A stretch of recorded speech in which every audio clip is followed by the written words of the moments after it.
General নলেজের অত্যন্ত গুরুত্বপূর্ণ তথ্য নিয়ে চলে এসেছি। চলো আমরা তথ্যগুলি জেনে নিই।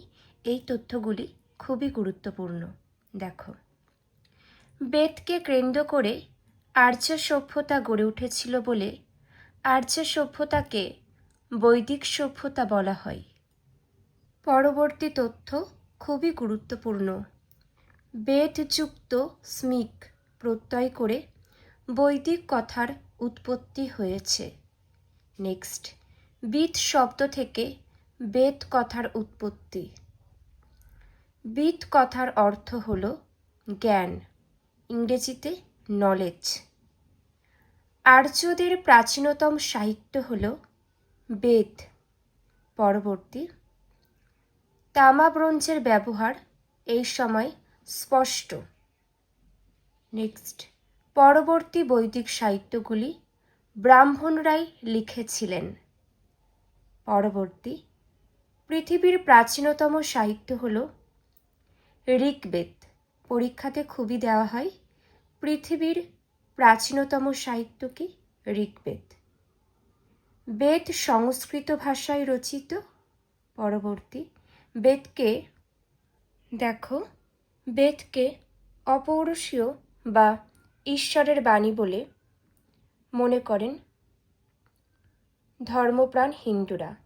পরবর্তী, ঈশ্বরের কাছে থেকে বেদের বাণী শুনে ঋষিরা সেই বাণী মনে রাখত, তাই বেদকে শ্রুতি বলা হয়।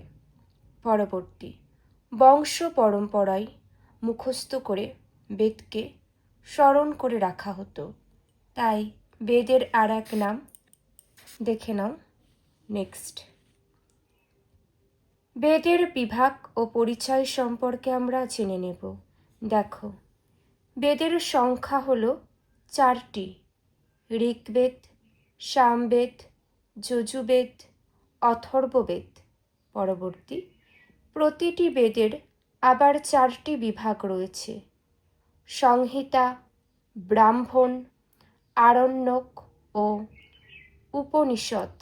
পরবর্তী, উপবেদে রয়েছে নিরপেক্ষ আলোচনা, যেমন আয়ুর্বেদ ঔষধ, ধনুর্বেদ যুদ্ধ কৌশল। পরবর্তী দেখে নাও, গন্ধর্ববেদ সঙ্গীত, শিলাবেদ স্থাপত্য। নেক্সট, ঋক, সাম ও যজু এই 3টি বেদকে একত্রে ত্রয়ী বলা হয়। বেদ সম্পর্কিত এই তথ্যগুলি খুবই গুরুত্বপূর্ণ, সকলেরই জেনে রাখা ভীষণ দরকারি, তাই তোমাদের সামনে তুলে ধরলাম। এমন গুরুত্বপূর্ণ তথ্য জানার জন্য সকলে চ্যানেলটিকে সাবস্ক্রাইব করে পাশে থেকো। এখানেই শেষ করলাম।